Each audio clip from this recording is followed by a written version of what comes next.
ఏదైతే రాష్ట్ర రైతు అధ్యక్షులు శ్రీనివాస్ రెడ్డి గారు, అదేవిధంగా ఒక డాక్టర్ రామచంద్రారెడ్డి వాళ్ళిద్దరూ ఆయన మాట్లాడాలని చెప్పేసి వాళ్ళ హాస్పిటల్కి రమ్మని చెప్పి వీళ్ళిద్దరికి ఎప్పటి నుంచో పరిచయాలు ఉన్నాయి.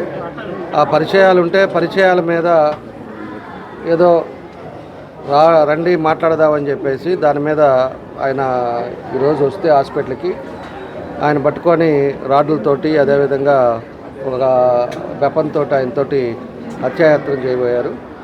దాన్ని తెలుగుదేశం పార్టీ తీవ్రంగా ఖండిస్తూ ఉన్నాం. ఎందుకంటే ఇది పొలిటికల్ కాకపోయినా కూడా వాళ్ళిద్దరికీ ముందు నుంచి సంబంధాలు ఉన్నా కూడా ఏదైనా ఈ రాష్ట్ర పరిపాలన విధానం ఏ విధంగా ఉందనేది కూడా మనం చూసుకోవాల్సిన విషయం.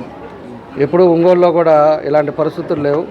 ఒంగోలులో ఇప్పుడు ఈ ఫ్యాక్షన్ ముఖ్యమంత్రి వచ్చిన తర్వాత అదేమంటే ఏదైనా దౌర్జన్యం చేయొచ్చు, ఏమైనా చేయొచ్చు అనే రీతిలో ఉన్నాడు.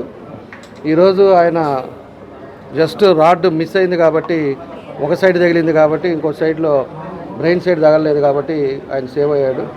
కాబట్టి దీన్ని ఎస్పీ గారు కూడా దీన్ని సీరియస్గా తీసుకోవాలి. ఇలాంటి పరిస్థితులు ఇక్కడికి రాకూడదు. అందులో ఎలక్షన్ టైంలో ఇలాంటి టైంలో ఆ విధంగా చేయటం కూడా చాలా దుర్మార్గం అని చెప్పి కూడా మేము తెలియజేస్తూ ఉన్నాం. అంటే భయం లేదు. ఫస్ట్ ఆఫ్ ఆల్ ఏమైనా చేసుకోవచ్చు, ఏమైద్దిలే అని చెప్పేసి అహంకారంతో ఈరోజు ఇలాంటి దానికి చేయటం జరిగిందని చెప్పి కూడా మేము తెలియజేస్తూ ఉన్నాం. కాబట్టి అతని మీద అటెంప్ట్ మర్డర్ కేసు పెట్టి అతన్ని ఇమీడియట్గా రిమాండ్కి పంపాల్సిన అవసరం కూడా 307 బుక్ చేయాలని చెప్పి కూడా మేము తెలుగుదేశం పార్టీ తరఫున కోరుతా ఉన్నాం. ఇలాంటి పరిస్థితి ఇలాంటి 2 నెలల్లో ఎలక్షన్ పెట్టుకొని ఇలాంటి పరిస్థితులు కూడా రాకుండా ఇక ముందు కూడా చూసుకోవాల్సిన అవసరం కూడా ఎస్పీ గారు పోలీసు యంత్రాంగం మీద ఉంది. ఈరోజు ఏదో మాయ చేసి తప్పిద్దాం, ఏదో విధంగా దాని మీద కేసు పెట్టకుండా ఇబ్బందులు లేకుండా ఏదో తెలుగుదేశం అని చెప్పేసి ఒక కారణాల చేతకం చేస్తే తప్పకుండా దానికి ఏం చేయాలనేది కూడా తర్వాత తెలుగుదేశం పార్టీ తరఫున మేము కూడా ఒక నిర్ణయాలు తీసుకునే పరిస్థితులు వస్తాయని చెప్పి కూడా మేము తెలియజేస్తూ ఉన్నాం. కానీ ఇది పొలిటికల్ గొడవ కాకపోయినా ఒక మనిషి మీద ఈరోజు అటెంప్ట్ చేయడం అనేది అది మంచి సంస్కృతి కాదని చెప్పేసి కూడా మేము తెలియజేస్తూ దీని మీద పోలీసు యంత్రాంగం ఇమ్మీడియట్గా అతన్ని అరెస్ట్ చేసి దాన్ని అటెంప్ట్ మర్డర్ కింద కేసు ఫైల్ చేయాలని చెప్పి కూడా మేము తెలియజేస్తా ఉన్నాం. అది పొలిటికల్గా ఇది కాదు. నేను ఇప్పుడు కూడా మాట్లాడాను. ఇదివరకు ఏదన్నా మీరు వ్యాపారాలు చేశారన్నా, వ్యాపారాలు ఇదివరకు వాళ్ళిద్దరు కలిసి ఏం చేయలే.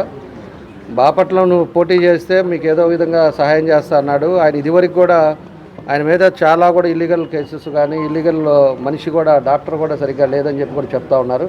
పాత ఇష్యూస్ కూడా ఇదివరకు ఏదో నిమ్రా కాలేజీలో ఆయన రెంట్ కూడా వాళ్ళు అమ్ముతానంటే అది ఖాళీ చేయడానికి కూడా వాళ్ళందరినీ కూడా ఇబ్బందులు పెట్టారని చెప్పి కూడా ఒక్కొక్కటి ఆయన విషయాలు కూడా బయటకు వస్తున్నాయి.